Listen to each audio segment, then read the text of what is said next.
way to Tarpon Springs along the shore of the Gulf of Mexico, just 45 minutes north of St. Petersburg. Tarpon Springs is known as the sponge capital of the world. It has a Greek heritage, and it has 51 miles of waterfront allure. Girls and I are walking around enjoying the scenery while we're waiting to go on a sponge tour. It's a sponge diving tour.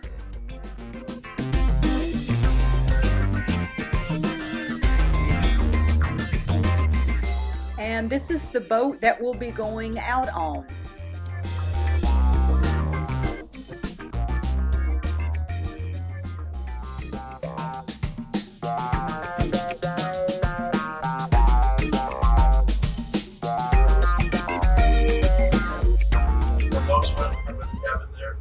That is also where we store life preservers on this boat should the need arise to get those out. Okay. The rear cabin is the engine room.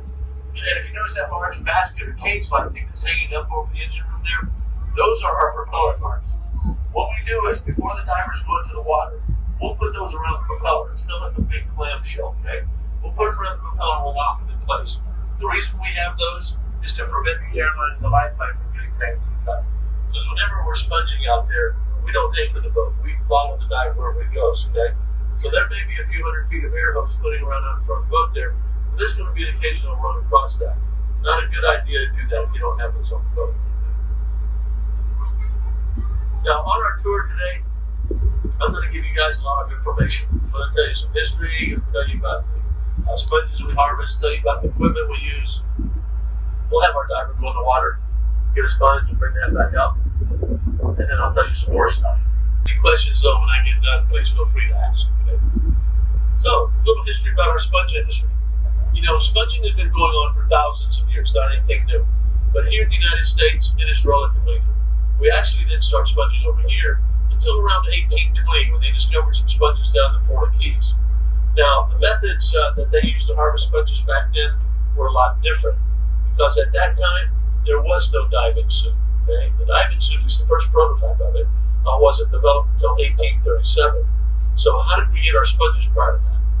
Well, over the Mediterranean, those guys would just free dive. Okay? They would hold their breath, hang on to a flat rock, help guide them to the bottom, they'd cut some sponges, and then they would swim back up with them. Over here in the United States, down in the Keys there, a lot different. Down there you had shallow water. Okay? And I think maybe too many sharks for those guys because they didn't get out of the boat to get their sponges, they stayed in it. So what they did was, they came up with a method that we call hooking. And basically, all that was they would have a small rowboat or a dinghy, we call it a hook boat, and they'd have two guys in it. One would row the boat around with the oars, the other would sit in the front of the boat with a glass bottom bucket and a long pole about 20 feet long with a hook on the end of it. What they would do is, they would row around in those shallow areas down there. The guy in the front of the boat would take that bucket and stick it into the water searching for a sponge. Whenever he spotted one, he'd just take that long pole, reach down there, hook onto the sponge, and pull it loose from the bottom. Now, that was okay for the area they were working in because it was shallow water, but that was one of the limitations. You can only work at about 20 feet or less using that method. Anything deeper than that was just too difficult to handle a longer pole without a sponge. The other problem with that method was that it was a pretty slow process. You couldn't get very many sponges very quickly like that. So, how did they... so you couldn't get very many sponges very quickly like that, okay? But back in the 1820s, it didn't matter a whole lot. They didn't have a great demand for sponges at the time. Well, after the development of this diving suit in 1837, they had some improvements in the design to what we're showing you today. When the Greeks found out about that, they got all excited. They figured, hey, this is great. We don't have to hold our breath anymore. So they started using this type of suit about the mid-1860s. Now, at that time, our industry here was pretty small, okay? Not much going on. So they didn't know about us over here, and we really didn't know anything about using this type. Everybody pretty much kept to their own area and did their own thing. Well, that was going to change. Around 1870, we discovered some sponges off the coast of Tarpon here. And they brought that same method of hook boat sponging up here.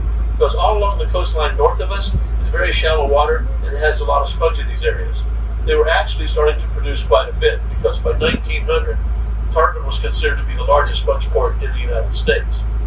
Now, as the industry was growing and the demand for sponge was increasing, Now they were starting to have a hard time trying to keep up with that demand because of that hook boat process being so slow. Well, there was a local merchant here by the name of John Cheney who had opened up the first sponge warehouse here in Tarpon around 1890. And as his business was starting to grow, he was having a hard time filling his orders, couldn't get enough sponge quick enough, and he was constantly complaining about that. Well, fortunately for him, and I guess all of us here in Tarpon, he started working with a Greek sponge buyer by the name of John Kokoris. Now, Kokoris just happened to be one of the islands in Greece where they were using this type of diving suit to get their sponges. As he was observing how we're getting our sponges over here, he kept hearing Cheney complain. So he stopped him and he says, "Hey, look, let me tell you how we do it in Greece. We have a better way."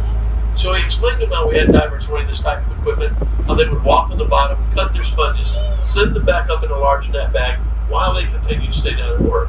So it was much more effective and efficient than this hook boat system we were using. Well, Cheney thought about it for a little bit and says, "You know what? That sounds like a good idea. Can you give me a couple of those guys? We'll try it out." So, of course, returned to Greece, recruited a couple of divers, brought them back over here with their equipment, and they explored the deeper waters off the coastline because they already knew they had sponge in the shallow areas. Well, what they found out there were actually some of the richest sponge beds in the world. As you can imagine, they'd never been harvested before. So you had millions of pieces of sponge out there just waiting to get picked. Now, these guys got all excited about all the sponges, but then they quickly realized, hey, two divers are going to be able to get them all. You're going to need some help. So what they do, they sent back to Greece for the rest of us. So this is why you have all of the Greeks here in Tarpon. We were brought here to work the sponge industry because of the increased productivity of our divers. Which kind of worked out pretty well because if it hadn't been for that, guys, no Greek restaurants or pastry shops for you. Okay? So not a bad trade. In 1905, we needed boats to be built, so the shipbuilders came. We needed equipment for the divers to be made. Those guys came, and of course the crews and their families. Well, between 1905 and 1920, they had actually built about 180 boats, just like what we're on today, all on the riverbanks back here. We then became known as the sponge capital of the world, because at that time, we had the Waltz and Pine Bay sponges. We were probably producing about 80% of the world's sponges at the time, so doing really well. Now, when we do go sponging, we don't go for the day, okay? Too far to travel back and forth to sponge beds every day. Those smaller boats back to the dock there, when these guys go out, they'll go out for about 2 or 3 weeks at a time, okay? But back in the old days on the large boats like this, they would go out anywhere from 30 to 60 days at a time. And the main reason for this is because they would work the entire west coast of Florida. They'd work as far north as Apalachicola and as far south as Key West, anywhere from 10 to 100 miles straight out into the Gulf. So they covered roughly about a 50,000 mile area, square mile area, okay, in search of their sponges. Now, the boats this size would usually carry a crew of anywhere from 4 to 8 men. 2 to 4 of these guys would be divers. So you'd have a diver in the water pretty much from sun up to sundown and just kind of rotating them out throughout the day. The divers, whenever they would dive at depths of anywhere from about 30 to 200 feet to get their sponges. Okay? They didn't go into the shallow areas where all the hook boats were working because you had a lot of competition here already. Plus, better quality sponge came from deeper water, which is what they were used to diving in and trading anyway. So that's where they went. Now, what they went after, a sponge is an animal, okay? It's not a plant. It's the second lowest form of animal life next to the amoeba. You'll never find these growing on a sandy or muddy bottom, but always attached to something solid and stationary like this rock, coral, anything that's hard on the bottom of it. So they don't swim around or move around. The living part of the sponge is really more of the skin or membrane that covers the whole exterior and all throughout the inside. What I'm going to be showing you here, what you see back in the stores, is really the skeleton of the sponge. Okay? So, what happens is, as these sponges are growing on the bottom out there, the currents will bring a flow of water across the sponge. They will filter that water out to extract the plankton and the nutrients that they need to grow. That's how they feed. They are filter feeders. They will release eggs out into the currents. Those eggs will float along the bottom there until they bump into something solid. They'll attach themselves and then begin to grow. Now, when they start off like that, their growth rate is roughly about 1/4 to 1/2 inch in diameter per month. So this sponge here could have taken anywhere from 1 to 3 years to get this size, depending on the depth of the water it's going in. The deeper the water they grow in, the slower they grow because of the water pressure. It causes the fibers to grow tighter and denser together. That's why we say our deep water sponge are better quality than the shallow water. They're a much stronger sponge. The other way that these things regenerate is when we cut one loose from the bottom, what's left behind grows back.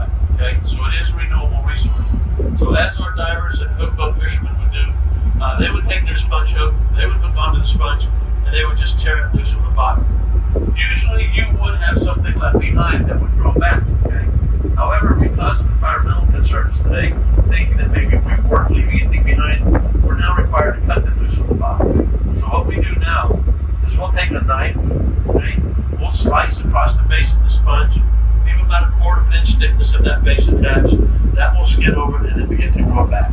The benefit to that, well, when you're cutting a large sponge or any size, it doesn't take as long to reproduce that size, okay? It's not like you had to wait for it to grow back from a little egg or a little piece. So we're actually able to go back and reharvest that same sponge in a much sooner time, maybe a year or two down the road, which is kind of a good thing. Now, out here in our Gulf, we have a lot of different types of sponge that grow out there, but there's only 5 of them that we go after that having commercial value. The first one is our wool sponge, like a sheep's wool, okay? This is what the wool sponge looks like. It has this black skin cover. This is what it looks like before we clean it. And this is what it looks like after we clean it. I'll tell you how we clean these out to the dye. The wool sponge here, you guys want to take that, you can pass it down and squeeze it through. The wool sponge here is our #1 sponge. It's our most absorbent, softest textured, and most durable. This is generally the sponge that we sell to a lot of industrial users like window washers, ceramic tile workers, painters, wallpaper hangers. Anybody in the industry that needs a good, strong sponge to absorb hot water for cleanup and last a good length of time, that's what they get. That is also the best sponge you can get to take home to wash your car, take a bath, or anything else you can think of using a sponge for. A good quality wool sponge like that one there in normal home use could last you maybe 5 years or more if you take care of it. What you need to remember to take care of your sponge is that a natural sponge will not harbor bacteria on its own, only if you get food stuck in it. Okay? So you don't have to take it home and disinfect it. Okay? So don't go home and throw it in a tub of chlorine, bleach, or ammonia and leave it sit there. It's going to dissolve your sponge. Okay? All you have to do with your sponges when you get done using them is rinse them out thoroughly with clean water. If you need to put a little fresh soap in there to clean it up, do that, lather it up real good, rinse that out real well, and then squeeze your sponge dry. Okay? Squeeze it dry. Do not wring it dry. If you wring your sponges dry, you'll start to tear the fibers in the sponge and just start ripping them. Okay? So just squeeze it dry as good as you can, and then leave it out to air dry thoroughly before you put it away. That's it. The second one we go after, this one here we call the yellow sponge. Now the yellow sponge here has a reddish brown skin color. This one here can be used for the same purposes as the wool. It just won't last as long. Okay? It's not as soft in texture. It's not as durable. I usually don't recommend these for washing cars because they just don't hold up very long like that. But as a bath sponge or a kitchen sponge, they're pretty good. I spent on one of those around the house and home use maybe about 2 or 3 years. This one here we call the wire sponge.